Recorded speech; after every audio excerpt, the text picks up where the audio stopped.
me down, pick me up, that's a start. Always poppin', yeah. Alright. Let's do this. Hello, my name is Bubmcgubs. Welcome to my YouTube channel. This is going to be my very first moto vlog, my very first video that I have public. I had other videos, but that's not important. That's not important. So anyways, welcome to my moto vlogging channel. And what is up? I am Bubmcgubs, or Bub, or Jack, whatever you want to call me. And I am 21 years old. I live in the south suburbs of Chicago, and I have a motorcycle. I own this is a 2018 Gixxer 600, and it is the love of my life. I love it more than I ever have loved anyone else, except for maybe my mother. Anyways, back to my points. So, I have always loved motorcycles. This is going to be a little intro about me. I've always loved motorcycles ever since I was little. I wanted a dirt bike when I was like, you know, a little kid, like 10 and 11. Wanted a dirt bike, wanted to start riding, but my mom did not like the idea. She thought they were dangerous, and she said no. So I didn't get a dirt bike. And I went through most of my teenage years, or I should say all of my teenage years. I never owned a bike, not once. And I was just you know, coasting through life. After high school, I tried college, and I just didn't enjoy it, so I stopped going. And I ended up started working for an assisted living home. And when I was at the assisted living home, one of my teammates that I bowl with had a motorcycle, and it reminded me just like that I really wanted one. So immediately I started looking for one after we were talking, and we ended up finding this sweet deal for an 01 GS 500F for $1,500, and I thought it was perfect. I went and bought it. It ran, which was fine, right? So I learned how to ride that. I went down to the DMV, and I got my motorcycle permit, and I just basically learned how to ride my motorcycle. I was riding with him. I was riding alone, technically, which is kind of illegal, but it's fine. You know, everyone does it, I think. I hope. So, I learned how to ride, went and took my test, and let me tell you, that test was terrible. I hated that test. It was completely fine. I passed, you know?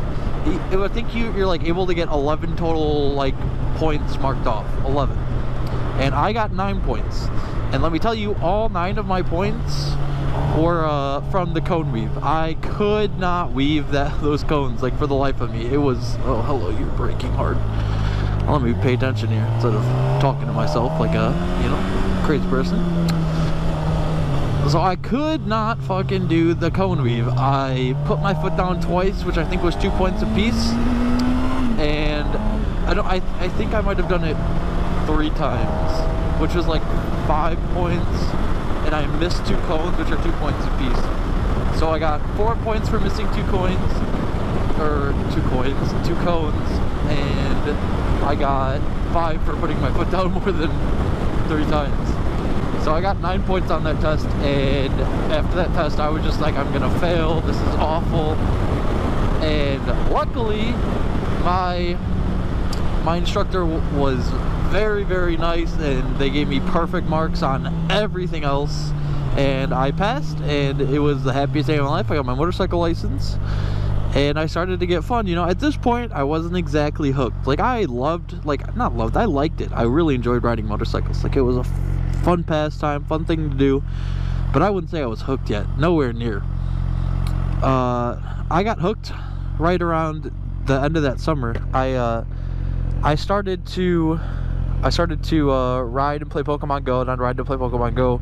And one day I was on my way back with my friends from playing Pokemon Go with some of my friends, and I had to and I saw these motorcycles, so I swung a Yui because I wanted more friends on motorcycles. And I went and I tagged along, and I was like, yo, what's up, guys? You guys ride more? And they're like, yeah, we're gonna head up to Chicago. So I was like, all right, cool, you know. They asked how big my bike was. They looked over it to make sure that I wouldn't die on the expressway. And I started going with them, and it was fun. Like they were going so much faster. The bikes in that, out of the 4 of us, so mine was the slowest with the GS 500F, and the other bikes that were there were, the next slowest was a Gixxer 600. Then there was a Yamaha R1, and then a BMW S1000RR. So I'm over here just cruising, and they told me, they gave me the rundown. They were like, hey man, you know, we ride a little quick, we go faster on corners, you do not have to do what we do, it will be okay, we will wait for you. That's what they said. They said, we will wait, you don't have to worry, like, we'll make sure that you're okay. So I was like, all right, cool. So we start going towards the expressway after we get gas, and we're chilling. The R1's fucking exhaust is backfiring. I was like, oh my god, it was amazing. I was like, this is so cool. Like, I've never seen such a, you know, powerful bike. You know, it was awesome.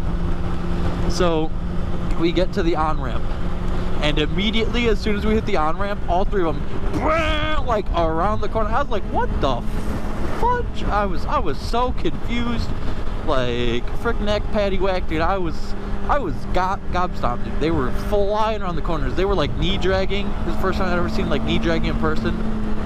They were just gone. So I was like, wow, that was some of the most impressive things that I've ever seen. And I get on the highway, right? I finally catch up to them. As soon as I catch up to them, the R1 just pops a wheelie. I'm like, oh, okay, yeah, that's cool. Like that's awesome. Like I was at that point, my adrenaline was pumping. Like, I wasn't the one doing the wheelie, and my adrenaline was going. I was like, holy cow, like this is awesome.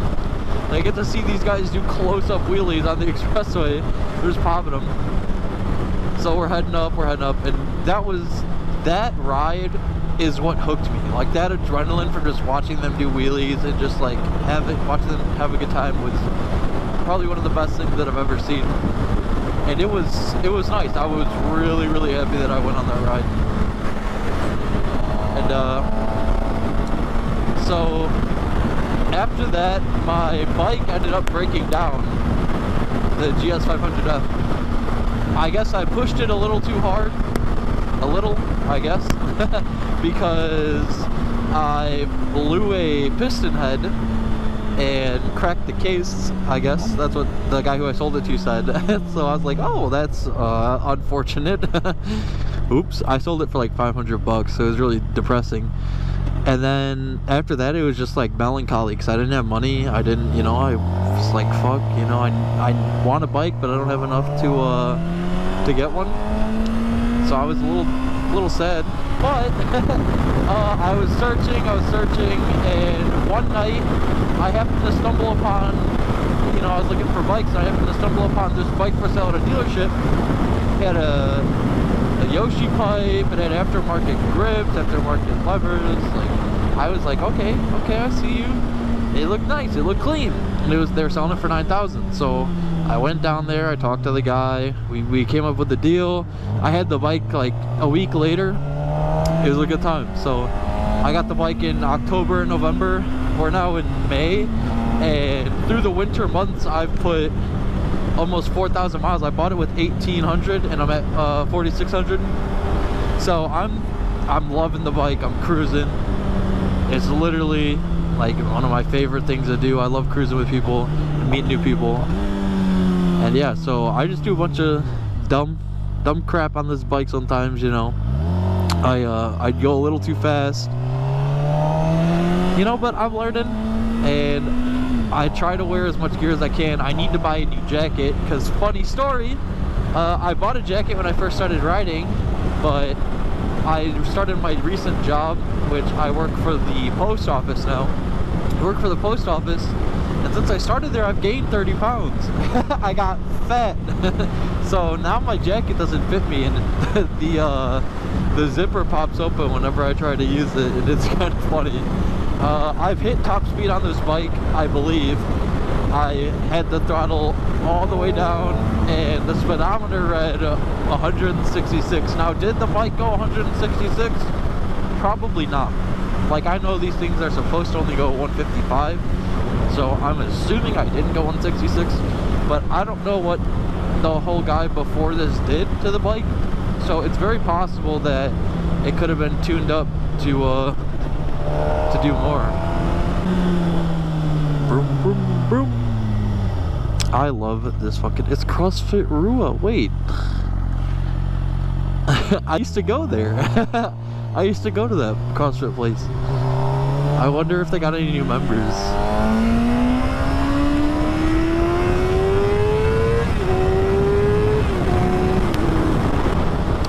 This is what I'll end up doing a lot of times on my bike when there's a bunch of open road. I just start, you know, there's no one behind me, there's not really anyone in front of me. I just start cruising side to side down the road. It's fun. It's like a little mini game, you know, and just like go. I also have this thing, my advanced technique called the wobble.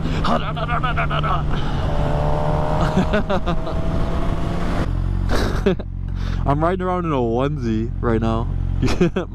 I'm too fat for it. If I don't move for too long, I get fogged up in the glasses or the visor. It's actually depressing. A few moments later.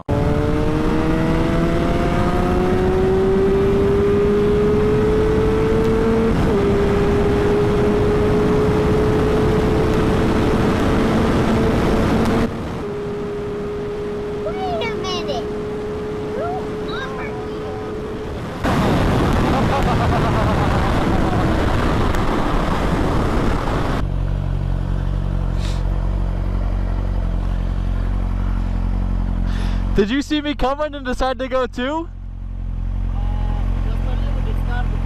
I got you. This thing is fast. What was that? Woo! Yeah, this And we say bye-bye.